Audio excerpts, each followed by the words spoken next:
Hello everyone, welcome to my political journalism news channel. The story for today is the United Nations has called for civilians stuck in conflict zones in Ukraine to be allowed safe passage in any direction they choose, as Russia said it would establish humanitarian corridors out of several Ukrainian cities under siege.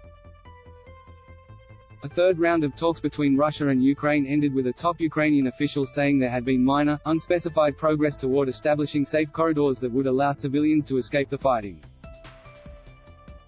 After two failed attempts over the weekend, Russia announced yet another limited ceasefire that would allow desperate civilians to flee through humanitarian corridors. Russia's chief negotiator said he expected those to start operating on Tuesday, local time. Russian state media outlet RIA reported that Moscow would introduce humanitarian corridors from Kyiv, Kharkiv, Chernihiv, Sumy and Mariupol. But that remained to be seen, given the failure of previous attempts to lead civilians to safety amid the biggest ground war in Europe since World War II. Russian President Vladimir Putin's forces continued to pummel cities with rockets, and fierce fighting raged in places. Humanitarian corridors arise when a population is caught in a war zone, particularly when a city or town is under siege. The idea is that hostilities are halted for a certain time to allow civilians who need to flee to do so along designated routes, or to allow urgent humanitarian aid to enter for civilians who remain. At the UN Security Council, envoys from many countries including the United States, Ireland and France sounded the alarm over the rapidly rising number of civilian casualties, including women and children and displaced people. The parties must take constant care to spare civilians and civilian homes and infrastructure in their military operations, UN Aid Chief Martin Griffiths told the Special Security Council meeting, called to address the deteriorating humanitarian situation in Ukraine. This includes allowing safe passage for civilians to leave areas of active hostilities on a voluntary basis, in the direction they choose. Ukrainian cities under attack desperately needed aid and medical supplies, Mr. Griffiths added. These include Kharkiv, Mariupol and Melitopol. In one of the most desperate cities, the encircled southern port of Mariupol, an estimated 200,000 people, nearly half the population of 430,000, were hoping to flee.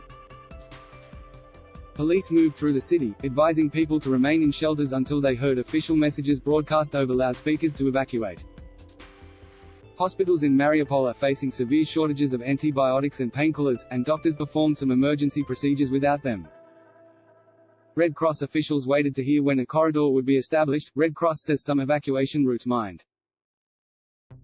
Ukrainian President Volodymyr Zelensky said instead of an agreement on humanitarian corridors, what Ukraine got on Monday was Russian tanks, Russian Grad rockets, Russian mines. They even mined the roads that were the agreed routes for taking food and medicine to the people, to the children, of Mariupol, Mr. Zelensky said in what has become a daily video address. Dominic Stillhart, Director of Operations for the International Committee of the Red Cross (ICRC), told the BBC he had been speaking to both parties about humanitarian corridors for days on end to establish a sufficiently safe route. Mr. Stillhart said a team of ICRC officials was in the city of Mariupol ready to help evacuate civilians on Sunday, but, as soon as they reached the first checkpoint they realized the road indicated to them was actually mined, and therefore the agreement couldn't be implemented. That is why it is so important that the two parties have a precise agreement for us then to be able to facilitate it on the ground.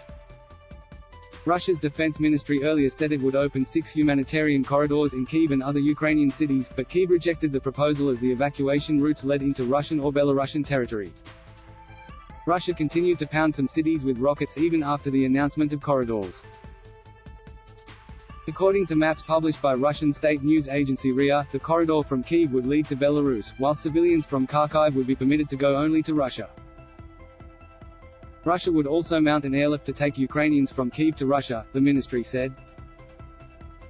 A spokesperson for Mr. Zelensky called the move completely immoral. They are citizens of Ukraine, they should have the right to evacuate to the territory of Ukraine, the spokesperson said. Civilians should be protected wherever they are, rights groups say. The U.S. ambassador to the UN, Linda Thomas-Greenfield, said Russia needed to provide a clear, public and unequivocal commitment to facilitating immediate, unhindered humanitarian access for aid agencies.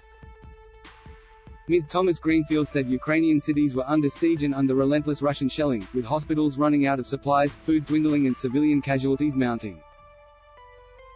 The U.S. has called Russia's failure to maintain humanitarian corridors pure evil. Russia's growing reliance on longer-range strikes on Ukrainian targets is increasing the number of civilian casualties and damage to civilian infrastructure, the Pentagon said. Vasily Nebenzia, Russian envoy to UN, accused Ukrainian authorities of not allowing civilians to flee. Human rights groups and humanitarian agencies point out that under international law, every effort should be made to ensure civilians' safety no matter where they are. The tactic of siege plus humanitarian corridor, they say, essentially gives residents a brutal choice between fleeing into the arms of their attackers or dying under bombardment. They said the offer also gives an illusion of legitimacy to the mass slaughter of civilians who remain behind once the siege resumes in full force. It is not like Russia can create a humanitarian corridor for 2 days and then say, well, we've done our job, now we can destroy everything, said Sara Kayali, Syria researcher for Human Rights Watch. More than 1.7 million people have fled Ukraine, many Western companies have pulled out and the West has imposed harsh sanctions on Russian banks and Mr. Putin. That is all for today news. Thank you for watching to my channel. Please be sure to leave your comment and subscribe below for more news update.